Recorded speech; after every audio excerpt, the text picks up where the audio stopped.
Welcome to the Property Pod with Moneyweb. The property sector is an ever-changing sector, and in this podcast series, your host Suren Naidu chats to movers and shakers in the property industry. Hello and welcome to the Property Pod, South Africa's premier and most diverse property investor podcast right here on Moneyweb.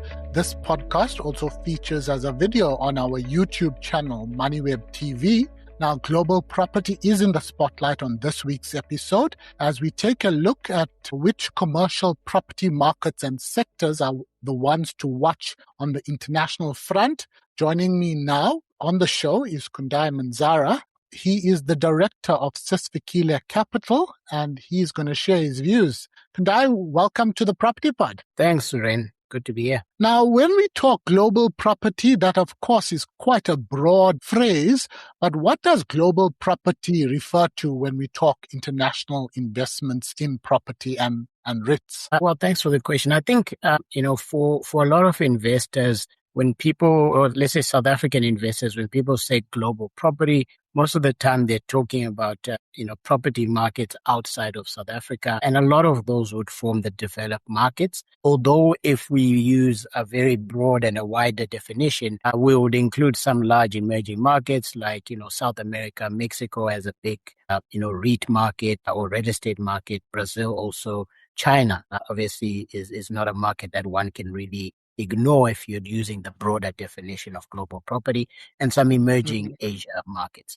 However, in our case, it says Sisfikile Capital, when we're talking about global property, and for the bulk of what I'll be talking about today, I'm really talking about global developed markets in property. And that is really consisting majority being the US, surprise, surprise. And that's actually a major part of it. It's 60 to 70% of the index that we look at is US, followed by Canada, so North America, Europe, which would be continental Europe and UK. And then you've got developed Asia, which would be Japan, Hong Kong, Singapore, and obviously Australia is one of the markets. So that's what we define as global property when we're talking about global REITs. But I think we're using a slightly narrower definition of everything global. Okay. We specifically exclude Eastern Europe just to make a point, because we still see markets such as Romania being emerging markets still. So anything that is offshore and is still considered emerging or developing, we exclude. In our definition, when we're talking global REITs, we're talking about global developed market real estate. Okay, thanks for that. And how is that global property sector performing currently? I understand it's outperforming South African REITs, which interestingly enough outperformed global REITs last year. So on the global front, how are things looking? Yeah, so absolutely. The global REIT market, global listed property market is done quite well on this year. So we would say for the first 6 months of the year, the sector is up about 12% in US dollars. If you compare South African property markets are up kind of between 4 and 5%, and that's a rand return. And if you look at it in dollars, I think it's roughly the same. So, for the first time in a long time, we're seeing global property outperforming South Africa. But I think what is probably even more notable is that global REITs are outperforming global equities this year. And you typically don't see that as well. So we think there's a bit of a rotation that's happening where investors are moving from maybe other parts of the market that were much more expensive. We're talking about the kind of the Mag 7, which has underperformed largely this year, and rotating into what is seen as more defensive sectors like real estate. What's your expectation for the rest of the year? Are you foreseeing the upside to continue and it to outperform, or is that difficult and a little bit of crystal ball gazing within the context of the Middle East situation and interest rates globally? Yeah, so if I was to answer your question very directly, we do see decent upside. We don't see 12%. We see something in the order of 9% upside going forward in dollars on a 12-month view, not for the rest of the year, but let's say for the next 12 months. And I think that's a good, respectable return. I actually looked at some numbers yesterday. Over the last 3 years, global property has delivered a return of about 9.46 is the specific number. And we generally say that's what global property should give you. It gives you a dividend yield in the region of 4% and earnings growth in the region of 5%. And combining those two, you tend to get about a 8 to 10% return. And we're seeing about, 9.5% going forward on a 12-month view, despite all the issues that you raise with, the conflict in the Middle East. It obviously caused us to be a lot more worried about inflation. The oil price obviously was a concern. And we think there could be some other shortages in some other products over the next coming quarters. And we think that inflation is looking a little bit more scary globally than it was 6 months ago. But even despite that, we see strong demand from tenants. We see vacancies around 7% globally, so they're not that high. And we see earnings growth in the region of 6%. So we're quite comfortable right now. Now, investment property in South Africa is largely made up of around 5 or 6 sectors, with retail, office, and of course, industrial making up around 95% of the market's exposure. Can you give us a sense of some of the other sectors that are available offshore? You talked about how big the US market is, and there are a lot more other sectors that's available to investors to consider, particularly in the US and UK markets. Yeah, so that's what, Suren, that's where we get a lot more excited. Just the amount of choice that you have offshore. And importantly, a lot of those companies are specialized. So, in that 95% that you spoke about in South Africa, what we do find is that not all companies are specialized. So the big companies domestically, Growthpoint, Redefine, are diversified names. And then you only really have a handful of specialized retail names, one specialized industrial name, and obviously the self-storage name. But in the offshore space, most of the companies and the largest companies are actually specialized. And that actually allows us to pick the opportunities quite specifically. Now, when I think about the number of sectors that are available in South Africa, I think we would say, 3 sectors make 95%, but we generally have about 6 sectors available to us. Offshore, we've got about 16 different major sectors available to us. And even within each sector, there are subsectors. So let me give you an example. Healthcare is seen as one sector.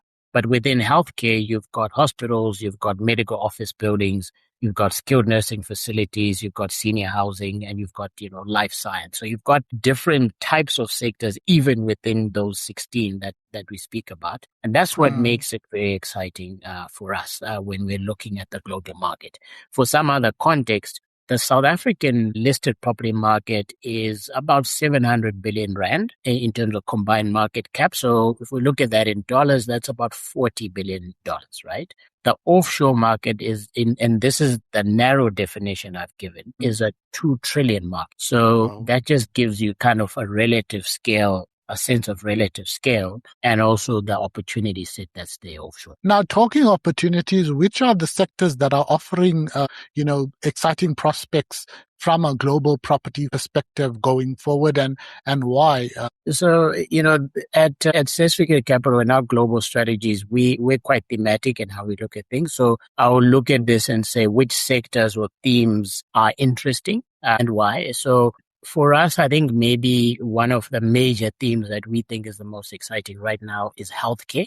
But within healthcare, I want to be very specific and say senior housing is the space. So, to give you some quick points on why, is that the baby boomers. So people right now loosely above 65, but mostly kind of approaching 80 years old.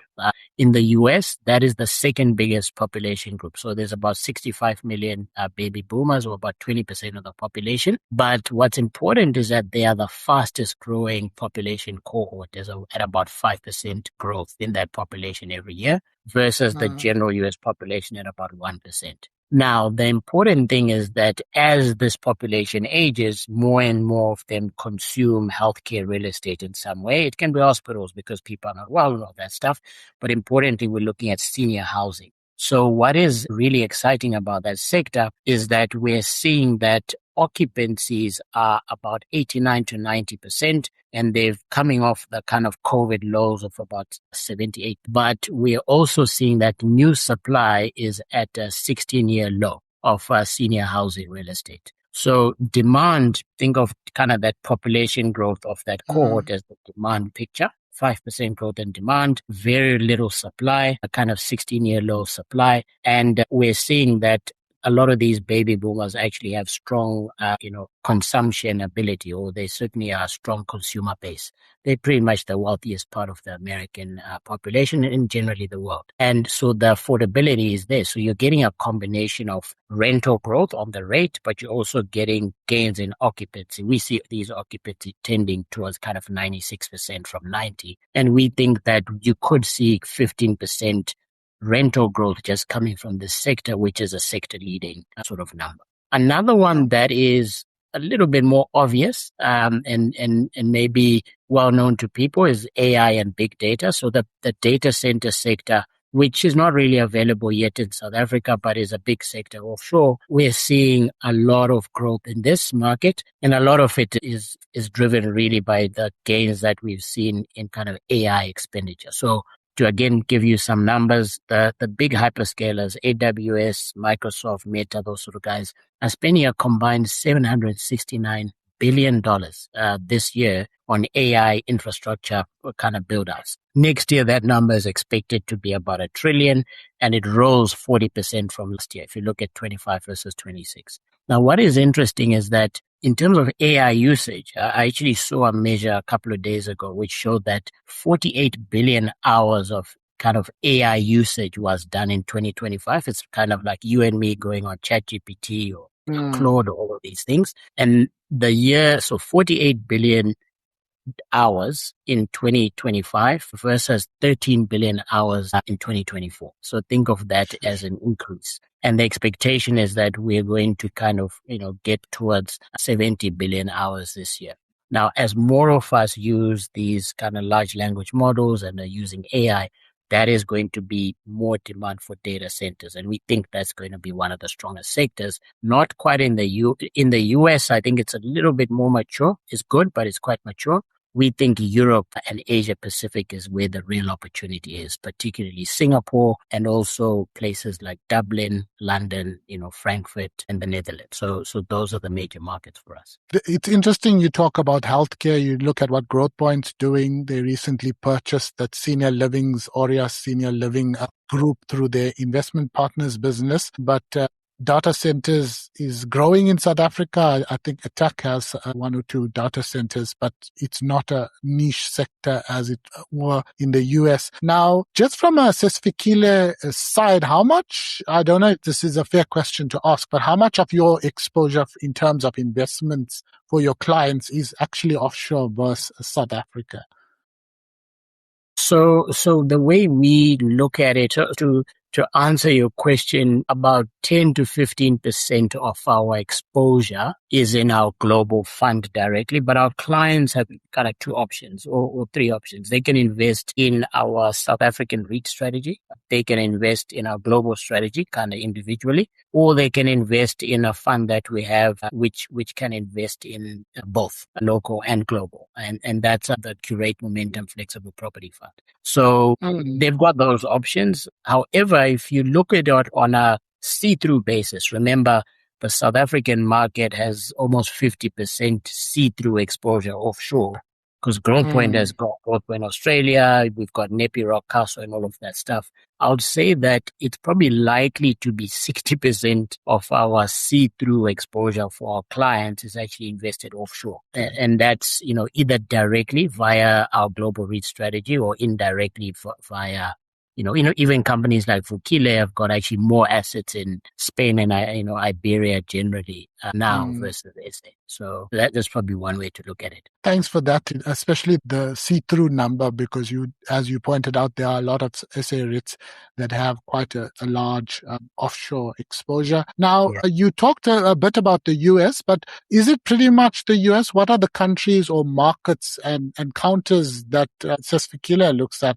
internationally? And And can you give us a sense of their distribution and earnings growth from offshore property? I know you talked the numbers for this year, but perhaps maybe looking forward to 2027, we're halfway through 2026. Yeah, so not just the US. I mean, the US is a big market, and I would say this year the US is the leader, but it's not always the case. Last year, the US was the worst performing market relative to kind of Europe, UK, and all of those markets. The US is leading this year.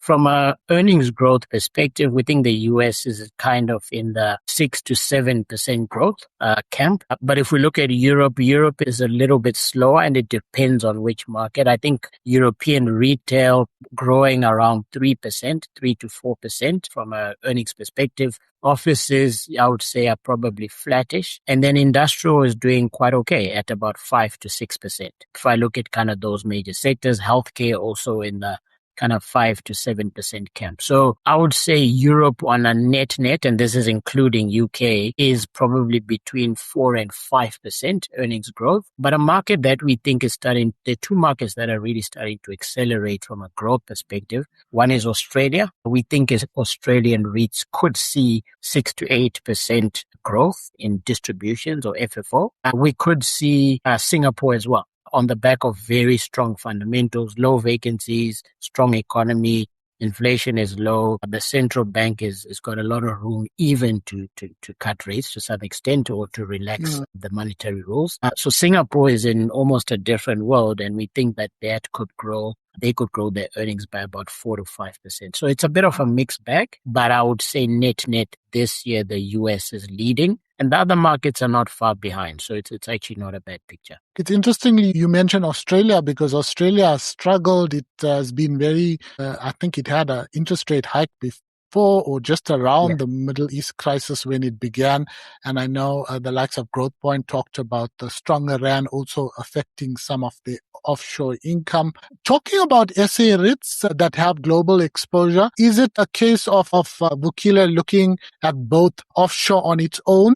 How do you get that balance going? Because, as you pointed out, there are a lot, Vukile, Hyprop, Redefine, Growth Point, Resilient, and even smaller counters like Emira. Granted, they are reducing their exposure to the US, and that's smaller malls in secondary locations. But there is still appetite from SA REITs to expand globally. And, Vukile, for example, announced the expansion into Italy recently. Yeah, I think, just on Vukile, I think so maybe let me take a step back and I think it's fair to say that the stories about South African REITs going offshore have been a mixed bag in terms of successes and failures. And I think we've kind of seen it all. Generally, what we've seen is that when a company establishes real local presence or a team that is, sitting offshore, plugged into that market and that team principally being people from that region or from those markets, you tend to see a little bit more success. So if you think of Nepi, Rockcastle in terms of how it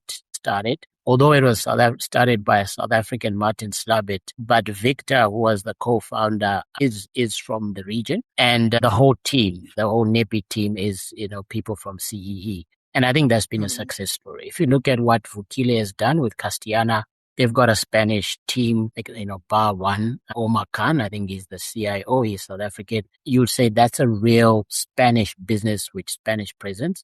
And I think those are the points we've seen success. And actually, I think Growth Point Australia, which was very long ago, 2009, they established it with a team that was Australians. And I think you do well if you take the time to establish real presence. Where I think people kind of go wrong a lot of the time is when, we call them briefcase businessmen, where they, board a flight, land on a Monday, have a couple of meetings, leave on a Thursday night, and some of the deals are happening on the weekend, or some of the important parts of information are happening on the weekend, and you're not there. So it's an issue of presence. And then if we, stick with Vukile a little bit, I think Castellana has been a success. And I think that their foray into Italy is not only early in that I think it's the right time. We've seen one or two offshore REITs like Simon Property Group out of the US buy a mall in Italy, an outlet center. We've seen a couple of other investors start to look at Italy.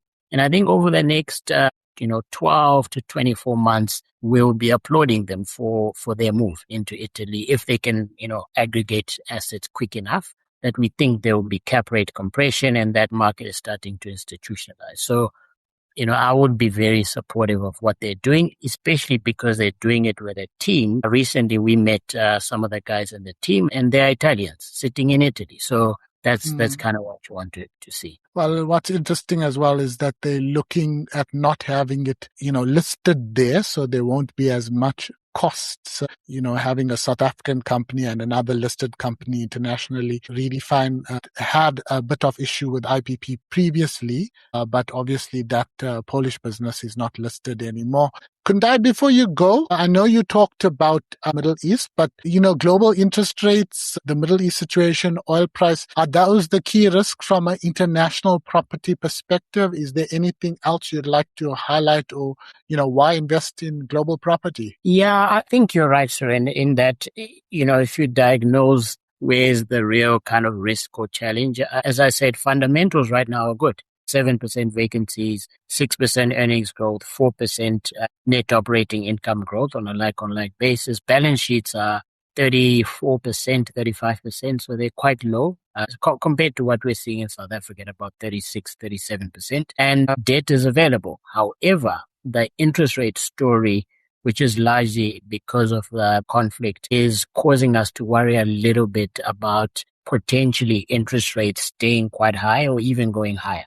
So if we see, right now, a lot of central banks are either expected to keep rates on hold or maybe one hike, but we're certainly not really talking about interest rate cuts as we were in January. And I think that's a cause for concern. However, even with those estimates that central banks will either keep rates flat or hike, we actually think that the sector can still give you that kind of 9%. If we're in the camp of central banks cutting rates and bond yields going lower, I think your return could be kind of in the low double digits if we look at where the sector could go. So yes, that's where the risk lies. Okay.